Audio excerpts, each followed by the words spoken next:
नमस्कार, मैं हूं मृत्युंजय कुमार झा और हमारा खास शो 30 दिनों का घमासान कैसे होगा समाधान, इसमें आपका स्वागत है। नए कृषि कानून के खिलाफ पंजाब के किसानों का दिल्ली चलो आंदोलन लगातार बढ़ता जा रहा है और अब इसमें हरियाणा और उत्तर प्रदेश के किसान भी शामिल हो गए हैं। किसान दिल्ली के अलग अलग बॉर्डर पर डटे हुए हैं। बॉर्डर सील है, सड़कें बंद हैं और लंबे जाम से लोग परेशान हैं। सरकार लगातार किसानों को समझाने की कोशिश कर रही है, लेकिन किसान बिना शर्त नए कृषि कानून के 3 प्रावधानों को वापस लेने की मांग पर अड़े हुए हैं। अब सवाल उठता है कि ऐसे अड़ जाने से सुलह का रास्ता निकलेगा कैसे? सरकार जिन बिलों को किसानों के हित वाला बता रही है, किसानों को उन पर आखिर यकीन क्यों नहीं हो रहा है? आखिर किसान संगठनों की मांग है क्या और कृषि बिल पर कंफ्यूजन लगातार क्यों बना हुआ है? और सबसे बड़ा सवाल यह है कि जिस तरह से 2 अलग अलग मोर्चा यहां पर बन चुका है किसान आंदोलन को लेकर के। एक तरफ किसानों की यह मांग है कि सरकार तीनों जो कृषि कानून है उसको वापस ले। सरकार कहती है कि कानून वापस नहीं होगा, सरकार बातचीत को तैयार है। तो अब सबसे बड़ा सवाल यही है कि क्या ये 30 दिनों का घमासान आगे भी कंटिन्यू रहेगा या फिर अब कोई नया फार्मूला सुलह का निकल पाएगा? इसी पर हम बातचीत करेंगे, लेकिन उससे पहले देखिए यह खास रिपोर्ट।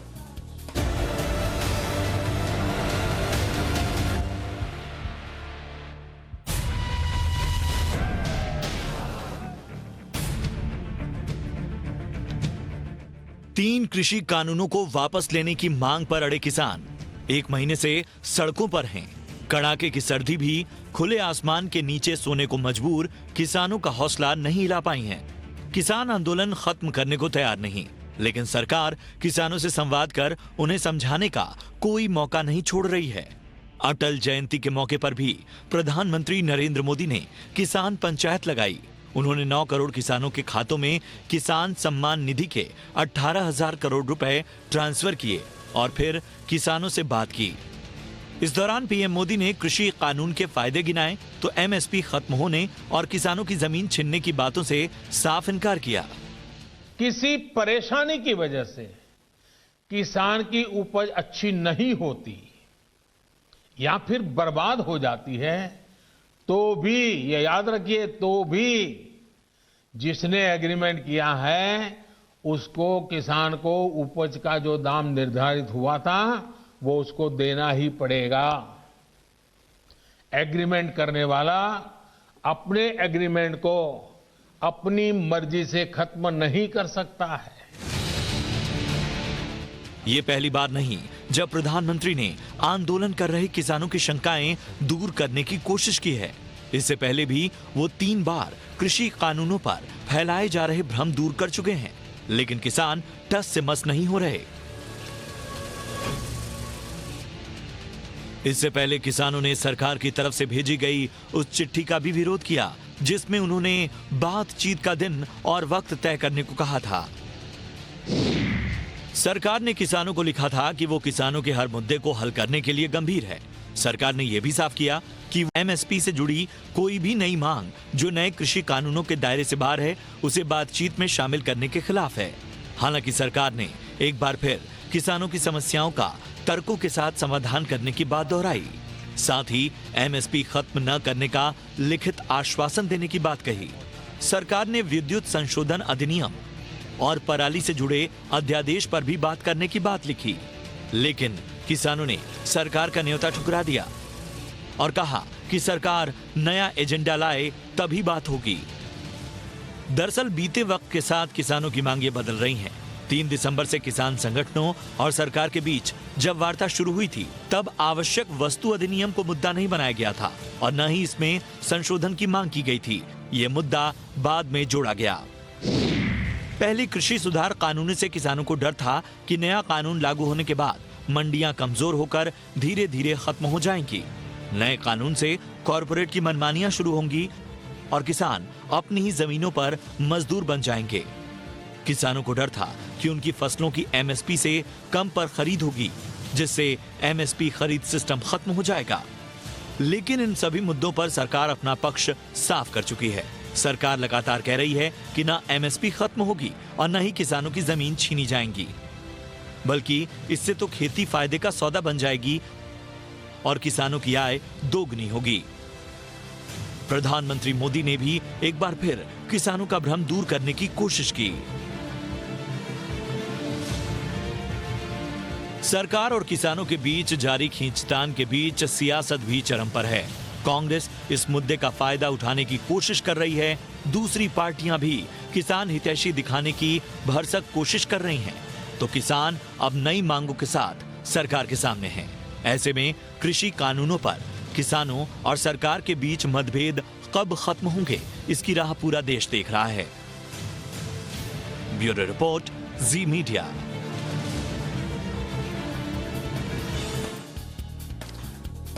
तो आपने देखिए रिपोर्ट, और इस रिपोर्ट के जरिए हम आपको पूरी कहानी हमने बताने की कोशिश की है, लेकिन आज इस पर चर्चा को हम आगे बढ़ाएंगे और हमारे साथ 3 खास मेहमान हैं। हमारे साथ हैं सिराज हुसैन साहब, पूर्व कृषि सचिव हैं। हमारे साथ पाशा पटेल हैं, पूर्व चेयरमैन सीएसीपी महाराष्ट्र के, और साथ ही हमारे साथ किसानों का पक्ष रखने के लिए पवन खटाना है, अध्यक्ष हैं मेरठ मंडल बीकेयू भारतीय किसान यूनियन के। आप तीनों मेहमानों का बहुत बहुत स्वागत है इस खास चर्चा में। आज चर्चा का हमारा मकसद ये है कि किसान आंदोलन के 30 दिन पूरे हो गए हैं, लेकिन 30 दिन के पूरे होने के बावजूद अब तक कोई समाधान निकल नहीं पाया है। तो अब सवाल यह है कि आखिर ये आंदोलन कितना लंबा चलेगा और आखिर बात बनेगी कैसे। तो मेरा सबसे पहला सवाल पवन खटाना जी आपसे होगा, क्योंकि आप किसानों की नुमाइंदगी करते हैं। आपसे मैं जानना चाहता हूं, सरकार बार बार ये बात कह रही है कि सरकार किसानों से बातचीत को तैयार है। जो शुरुआती डिमांड थी आप लोगों की एमएसपी की गारंटी की और जो बाकी कॉन्ट्रैक्ट फार्मिंग के कानूनों में आप बदलाव की बात कर रहे थे, उस सबको सरकार मानने को तैयार है।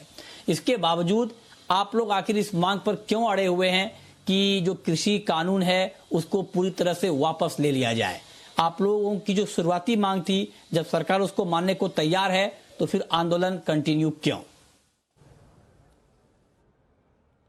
संजय जी, पहले तो बहुत बहुत धन्यवाद। आपने क्वेश्चन भी उठाया और सही दिशा में आपने बात की। मैं आपके चैनल के माध्यम से पूरे देश के किसान जो इस टीवी चैनल को देख रहे हैं उनको ये बताना चाहता हूँ कि सरकार पूरी तरीक़ा से बरगला रही है। जो ये कह रही है कि हम एमएसपी जारी रखेंगे, हमने कहा है कि एमएसपी जारी रखने का सवाल नहीं है, एमएसपी पर खरीदारी सुनिश्चित हो। अगर आप 3 काले कानून लेकर के आते हो, उनसे पहले किसान से बैठ करके ड्राफ्टिंग पे बात होनी चाहिए। आप कहते हो कि हम एमएसपी नहीं खत्म करेंगे। भाई एमएसपी, उस एमएसपी का क्या फायदा जिस एमएसपी पे खरीदारी ना होती हो? नंबर 1। नंबर 2, सरकार की अगर नीयत सही है और उन्होंने नीति सही बनाई है तो फिर आज से पहले वो कहते थे बिल बिल्कुल सही है। आज एक बिल में सरकार कहती है कि इसमें 15 में से 12 कनेक्शन हो जाने चाहिए, इसमें संशोधन हो जाने चाहिए। गलत बन गए ये बिल। हम ये कह रहे हैं कि अगर ये बिल गलत बन गए, आपने मान लिया इंसान गलतियों का पुतला है, इसमें कोई इतनी बड़ी बात नहीं, भाई इसमें कोई बड़ी बात हो गई। आप आराम से बैठ करके एक ड्राफ्ट तैयार कीजिए, इन बिलों को वापस लेकर के जो बिल बिल्कुल सही बने, देश के किसान के हित में बने, देश के मजदूर के हित में बने, उन बिलों को लागू कर लीजिए। लेकिन सरकार ने इसको नाक का सवाल क्यों बना दिया कि हम बिल वापस नहीं लेंगे, हम एमएसपी पर कानून नहीं बनाएंगे। अब आ जाइए आप मीटिंग करने के लिए। उस मीटिंग का संजय जी क्या औचित्य है? आप कहते हो कि आप हमारे चैनल पर आ जाइए, लेकिन बोलोगे नहीं, तो हमें चैनल पर जाने का फायदा क्या है? आप कहो कि आप हमारे चैनल पर आ जाइए, लेकिन आप जो है आंख खोलोगे नहीं, आंख बंद करके बैठोगे और ये कहोगे कि आपका चैनल बहुत अच्छा है। तो ऐसे मीटिंग से जाने में क्या फायदा है? दूसरा, जो सरकार की नीयत की बात है, सरकार ने जब ये बिल आए उससे पहले जो बड़े बड़े उद्योगपति और पूंजीपतियों को कई हजार एकड़ जमीन को खरीद करके उनको दे दिया कि आप यहाँ पर भंडारण की क्षमता बढ़ा लीजिए। अगर भंडारण, किसान की जमीन के फसल का भंडारण होगा, उसका लाभ क्या पूंजीपति लेंगे या उत्पादक लेंगे? मैं आपसे पूछता हूं, जो उपभोक्ता होते हैं वो तो नुकसान में रहेंगे। भाई उत्पादक से तो वो मंदे में ले लेंगे और उपभोक्ता को महंगे में बेचेंगे। क्या ऐसा भी कोई नियम बनाया, ऐसा भी कोई कानून है कि अगर किसान से किसान का गेहूं 2000 रुपए पे खरीदा जाता है? पवन खटाना जी, ये जो बात आप कह रहे हैं सर, का जो कमीशन होगा नहीं वो कितना होगा, ये भी कोई कानून है? जी बताएं। हाँ जी बताएं संजय देखिए, जी। ये पवन खटाना जी, आज जो बात आप कह रहे हैं वो सर अलग मुद्दा है। और मेरा नाम मृत्युंजय है सर, माफी चाहूंगा, मेरा नाम मृत्युंजय है। अच्छा, हाँ, लेकिन जो बात आप कह रहे हैं कि जो किसानों की फसल है और उसको जब कोई कॉर्पोरेट खरीदेगा तो वो किस भाव में बाजार में बेचेगा, इसको ये सर अलग डिबेट का इशू है। अभी मामला ये है, चूंकि आपने कहा कि एमएसपी की कानूनी गारंटी सरकार दे। हाँ, एमएसपी ठीक है, लेकिन एमएसपी के ऊपर सरकार बार बार ये बात कह रही है। और अब मुझे लगता है कि इतनी ज्यादा बार किसी भी एक बात को लेकर, एक कानून को लेकर नहीं कही गई हो। पीएम ने बार बार ये बात कही है कि एमएसपी पर खरीद जारी है और जारी रहेगी। लेकिन अब सिराज जी, मैं आपसे जानना चाहता हूं सर, आप क्योंकि एक्सपर्ट हैं एग्रीकल्चर मामलों के, आपके हिसाब से मामला कहां फंस रहा है? मैं आऊंगा, पवन खटाना जी आऊंगा, और भी एक्सपर्ट हैं हमारे साथ। एक मिनट सुन लीजिए। हाँ, मैं आऊंगा सर, आऊंगा, पूरा मौका मिलेगा। हम कोई डिबेट नहीं कर रहे हैं। आप बहुत सही चैनल पर इस वक्त बैठे हुए हैं, आप बहुत सही चैनल पर बैठे हुए हैं सर। हम डिबेट नहीं कर रहे हैं, हम मामले को सॉल्यूशन की तरफ ले जाने की कोशिश कर रहे हैं। अगर हम 5% भी उस दिशा में आगे बढ़ पाए तो ये हमारी कामयाबी होगी। सिराज जी, मैं आपसे जानना चाहता हूं सर, आप क्योंकि एग्रीकल्चर मामलों के जानकार हैं, एक्सपर्ट हैं, आपके हिसाब से मामला कहां फंस रहा है? खरीदारी नहीं हो, ठीक है, वो उस पर आएंगे सर। वही मैं पूछ रहा हूं सिराज जी से। सिराज जी, ये मामला सर फंस कहां रहा है आपके हिसाब से, जब सरकार बार बार ये बात कह रही है कि एमएसपी का सरकार भरोसा भी दे रही है, वादा भी कर रही है, दावा भी कर रही है कि एमएसपी पर प्रोक्योरमेंट है और आगे भी होती रहेगी, तो आपके हिसाब से ये पूरा मामला कहां पर फंसता हुआ दिख रहा है जो लोग समझ नहीं पा रहे हैं? आप क्या बताना चाहेंगे सर, सिराज जी?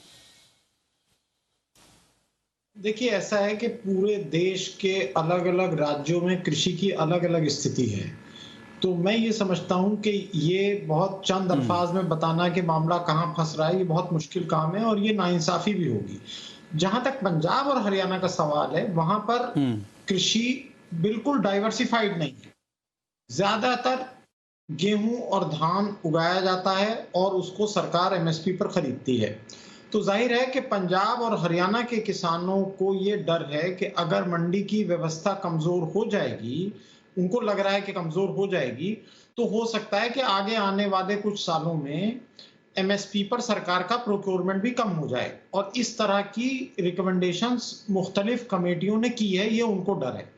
जहां तक पंजाब हरियाणा के अलावा के राज्यों का सवाल है, जैसे मध्य प्रदेश ले लीजिए, वहां पर यह मसला है कि ऑलरेडी वो देख रहे हैं पिछले 6 महीने में कि काफी ट्रेडिंग मंडी के बाहर हो रही है। मुझे तो ऐसा भी लोग बताते हैं, वहां के मंडी के लोग, कि जो ट्रेडिंग एक्चुअली मंडी में हो रही है उसको भी बाहर दिखाया जा रहा है, क्योंकि 0.7% टैक्स बचाने की कोशिश हो रही है। तो ये कई मुद्दे एक साथ इसमें मिक्सअप हो गए हैं अलग अलग राज्यों के हिसाब से, और इसलिए ये एक तरह से मुश्किल इसमें बढ़ती गई है। हाँ, लेकिन सर सिराज जी, एक चीज सर मैं आपसे जानना चाहता हूं कि अभी जो बात पवन खटाना जी कह रहे थे कि वो एमएसपी की गारंटी चाहते हैं कि एमएसपी से कम पर खरीद नहीं हो। मैं आपको जानना चाहता हूं, भारत में जो एग्रीकल्चर का इक्वेशन है, जो खेती का समीकरण है, अलग अलग राज्यों में अलग अलग फसलों की खेती होती है, क्या यह मुमकिन है क्या कि सरकार एमएसपी की लिखित कानूनी गारंटी दे दे?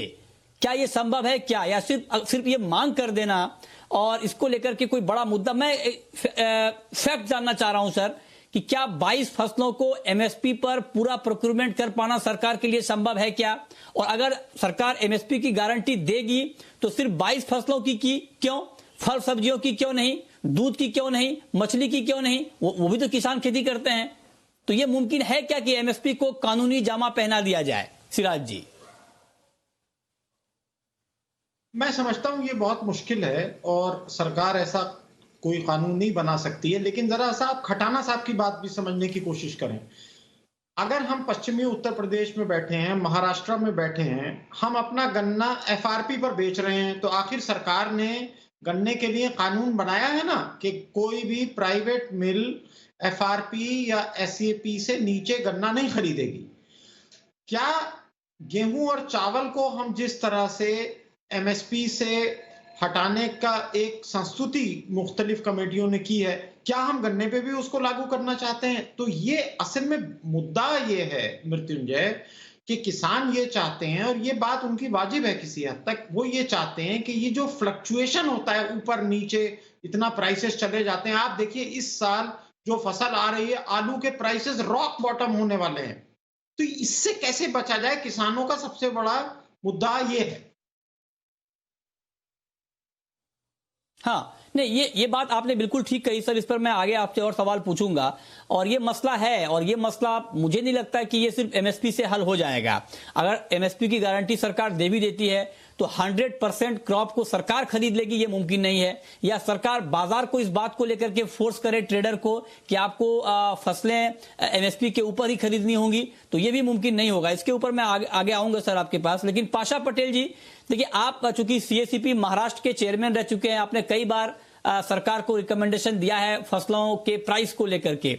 आपके हिसाब से बीच का सॉल्यूशन अब क्या हो सकता है सर? क्योंकि मामला बहुत आगे बढ़ चुका है, बहुत लंबी बातचीत हो चुकी है, लेकिन अब तक कोई सॉल्यूशन निकल नहीं पाया है। तो अब क्या होना चाहिए आपके हिसाब से? आप क्या सुझाव देंगे जिससे किसान भी मान जाए और सरकार को भी बहुत ज्यादा आपत्ति ना हो? पाशा पटेल जी।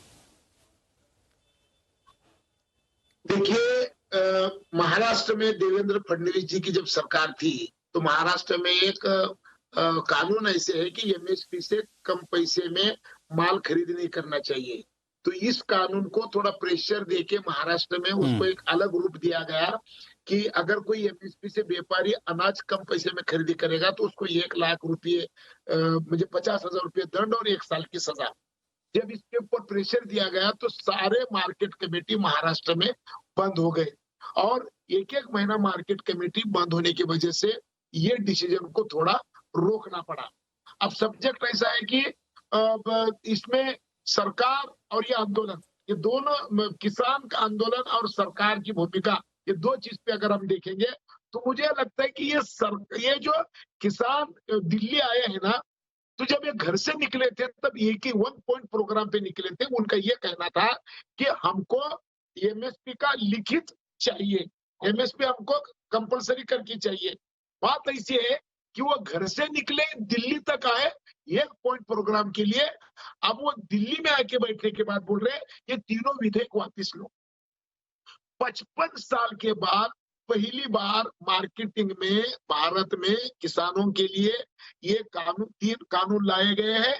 ये कोई एक रात में आए हुए नहीं है, ये तो 10-20 साल की मशक्कत के बाद ये आया हुआ है। तो किसको पूछ के नहीं बना, ऐसा हो नहीं सकता। थोड़ी नरेंद्र मोदी उठे और रात भर में लिखे सुबह में कानून लाए, ऐसा तो हुआ नहीं। इस देश में जितने भी एग्रीकल्चर के समझने वाले, सूझबूझ रखने वाले लोग हैं, इन सारे लोगों को पूछकर कमेटियां बिठाकर ये सारे चीजों को पढ़कर ये 3 विधेयक लाए हैं। मुझे एक बात बताइए कि अगर मार्केट की आजादी अगर मुझे चाहिए और अगर आप कहते हो कि ये कैंसिल करो, तो आपका क्या कहना है कि एक ही कसम चाहिए, पानी डाल के काटो क्या बगैर पानी का काटो, ऐसे करना है? अगर समझो मनमोहन सिंह की सरकार ने और शरद पवार जी जब कृषि मंत्री थे तब इन्होंने डायरेक्ट परचेसिंग का लाइसेंस दिया हुआ है, तो क्या मैं कांग्रेस को ये पूछ सकता हूं कि भैया ये इसमें जो आधे सारी चीजें हैं ये तो आपकी सरकार में बनाई गई थी। ये जो मॉडल एक्ट आया, ये मॉडल एक्ट तो आपके जमाने में आया और फिर इतना सब होने के बाद आज ये सब वापिस लो बोलते। 2019 का तुम्हारा जो ये था इलेक्शन का जो एजेंडा था उसमें भी ये बात लगी हुई थी। आप आने के बाद ये सब खुला करने वाले थे, तो ऑलरेडी ये खुला हो गया ना, आपको इसमें तकलीफ होने की बात क्या है? मुझे लगता है कि ये किसान संगठन है ना, अब समझो कल अगर मोदी जी ने ये निर्णय लिया कि एमएसपी कंपलसरी की जाएगी, हाँ। सारे देश की बाजार बंद होएगी। ये लड़ाई मुझे लगता है ये लड़ाई सरकार और किसान नहीं है, वो लड़ाई सर पूरी उसी की है, उसी पर बातचीत हो रही है। जी नहीं इनसे ये पूछिए कि अगर ये पाशा पटेल जी, ठीक है सर, आपने महत्वपूर्ण बात कही है। अच्छा, तीनों खास मेहमान बने हुए हैं। खटाना जी, अब मैं आपसे एक सीधा सवाल पूछता हूं कि शुरुआत में ये जब कानून नहीं आया था तब तो कोई आंदोलन आप लोगों की तरफ से नहीं हो रहा था कि किसानों की एमएसपी को कानूनी जमा पहना दिया जाए। 50-60 साल से बिना कानूनी अधिकार के ही एमएसपी पर बाइंग हो रही है, लेकिन जब ये कानून आए तभी आप एमएसपी की बात लेकर आ गए हैं, पहली बात। दूसरी बात ये कि शुरुआत में आपकी डिमांड थी कि एमएसपी की गारंटी दी जाए, अब डिमांड बढ़ रही है कि नहीं, जो एमएसपी तय करने का जो C2 फॉर्मूला है उसको लागू किया जाए। तो आपको नहीं लगता कि आप लोग भी एक डिमांड पर बहुत ज्यादा फोकस नहीं है और लगातार आपकी डिमांड बढ़ती जा रही है और आप लोग भी एक्चुअली चाहते नहीं है कि ये मामला जल्दी सॉल्व हो जाए? खटाना जी। मृत्युंजय जी, कोई नहीं चाहता ठंड में अपने बच्चों को छोड़ करके रोड पे लेटना। अगर किसी को अच्छा लगता है तो लेट कर दिखाए, पहली बात। दूसरी बात, जो आप ये कह रहे हो कि एमएसपी के लिए आपने डिमांड करी थी, हम आज भी तो यही बात कह रहे हैं।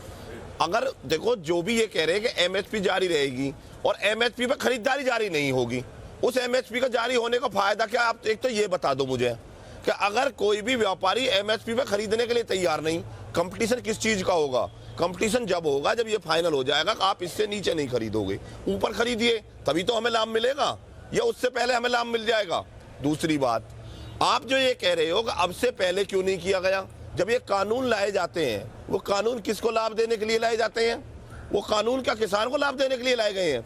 ये कानून उनको लाभ देने के लिए लाए गए हैं जिनके लिए 1-1 हजार 10-10 हजार एकड़ जमीन को पहले ही खरीद कर दे दिया गया हो कि आप यहाँ पर भंडारण कीजिए। देखो, भंडारण स्टॉक करने से किसे फायदा मिलेगा? आपको फायदा मिलेगा या मुझे फायदा मिलेगा? स्टॉक करने से उसे फायदा मिलेगा जो किसान से सस्ते दर पर फायदा ये धान खरीदेगा। देखिए, ये सस्ते दर पर स्टॉक तो कहीं ना कहीं होगा ना, और महंगे दर पर खटाना जी आपको भी मालूम है, उसी से तो होगा। खटाना जी आपको भी मालूम है कि सरकार जो गेहूं चावल खरीदती है वो कितनी ज्यादा मात्रा में बर्बाद होती है। सरकार अपनी क्षमता से ज्यादा खरीदती है और सुप्रीम कोर्ट ने भी पिछली सरकार को फटकार लगाई थी। आपको याद होगा कि अनाज अगर खुले में बर्बाद हो रहा है तो उसे मुफ्त में बांट दिया जाए, उसे बांट दिया जाए मुफ्त में। तो आप अगर कहीं ना कहीं स्टोर तो होगा ना सर, वो अलग डिबेट का इश्यू है। मतलब कुल मिलाकर मामला यही है। नहीं, मैं आपकी मांग को सुनना चाह रहा हूँ। अगर सरकार एमएसपी पे खरीदती है, सरकार तो एमएसपी पे खरीदती है ना, तो एमएसपी पर कम दर पर खरीदने की छूट किसे दे रही है उसे बता दो। तो भाई, सरकार तो एमएसपी पे खरीदती है या सरकार भी एमएसपी से कम पर खरीदती है? अगर ठीक है, मैं समझ गया आप क्या पूछना चाह रहे हैं। उसका नाम यही आपका सवाल मैं सिराज जी से पूछना चाह रहा हूँ। सिराज जी, खटाना जी एक्चुअली ये कह रहे हैं कि सरकार को ये तय कर देना चाहिए कि एमएसपी से नीचे कोई खरीद ना पाए। उनका इशारा कॉर्पोरेट की तरफ है कि कॉर्पोरेट को ये पावर ना मिल जाए कि आप एमएसपी से कम पर खरीदें। अब सर आप बताएं कि क्या किसानों को अच्छा भाव मिले, इसमें किसी को कोई आपत्ति नहीं है और इसकी पुरजोर वकालत हम भी लगातार करते आए हैं। आप बता दें सर कि अच्छा भाव कैसे मिलेगा, क्या फॉर्मूला इसका होना चाहिए? देखिए, ये कोई इतना आसान अगर इसका जवाब होता तो अब तक सरकारों ने इसको लागू कर लिया होता। लेकिन फिर भी मैं ये कहता हूं कि अगर मार्केट इकोनॉमी में डिमांड और सप्लाई के बेसिस पर प्राइसेस तय होने हैं तो हमें उन चीजों का उत्पादन बढ़ाना होगा जिसकी ज्यादा डिमांड है और उन चीजों का उत्पादन कम करना होगा जिसकी कम डिमांड है। मिसाल के तौर पे आप देखिए कि आज की डेट में गेहूं बाजार में एमएसपी से 300-400 रुपए क्विंटल कम पे बिक रहा है। इसका मतलब यह है कि जितना गेहूं चाहिए हम उससे बहुत ज्यादा उत्पादन कर रहे हैं और उसको सरकारें खरीदती हैं। दालों का उत्पादन जितनी चाहिए हम उससे कम कर रहे हैं। ठीक है, तिलहनों का उत्पादन हम उससे कम कर रहे हैं। तो ये बैलेंस आएगा अगर मार्केट इकोनॉमी। किसानों की तकलीफ ये है और मेरी पूरी सहानुभूति उनके साथ है कि जब ये आएगा तब तो ठीक है, लेकिन तब तक वो दबे हुए हैं, उनको कोई दाम नहीं मिलते मुनासिब। आप देखिएगा अभी अगले 15 दिन में आलू के दामों का ये बात बिल्कुल ठीक है सर। हाँ, ठीक बात है। नहीं, ये जो बात सिराज जी आपने कही ये बात ठीक है। किसानों को लंबे समय से कई फसलों के भाव नहीं मिलते हैं। सिर्फ गेहूं चावल की बात नहीं है, पंजाब और हरियाणा के किसानों को गेहूं चावल के दाम तो मिल भी जाते हैं, लेकिन आप सोचिए कि अभी भी चने का भाव एमएसपी से 700 से 800 रुपए नीचे है। बिहार के मक्का किसानों का क्या हाल हुआ? तो किसानों की ये चिंता जो फसलों की कीमतों को लेकर के है वो जायज है, लेकिन एमएसपी का सिस्टम होने के बावजूद, एपीएमसी का सिस्टम होने के बावजूद सारी फसलों के अच्छे भाव नहीं मिलते हैं। यही बात मैं भी बार बार कह रहा हूं, सिर्फ धान और गेहूं की बात नहीं करनी चाहिए। आखिरी सवाल पाशा पटेल जी आपसे, आपके हिसाब से किसानों को अच्छा भाव मिले इसके लिए क्या पॉलिसी होनी चाहिए? 30 सेकंड में सर, वक्त बहुत कम है, मुझे मालूम है कि 30 सेकंड में इसका जवाब नहीं हो सकता है, फिर भी आप प्रयास करें सर। एक बात सुनिए कि आप जिस तरीके से, मैं मृत्युंजय जी, आप मुझे, मैं जब सीएससीपी का चेयरमैन था दिल्ली में, आपसे मैं मिला था। एक बात याद रखिए कि एफसीआई जब 2018 में एफसीआई 1500 रुपए क्विंटल गेहूं खरीदी करती थी और लास्ट कंज्यूमर को खाने वाले को वो 3,000 रुपए बेचती थी। 1,500 रुपए का गेहूं लेने का और वो गोडाउन में रखने का और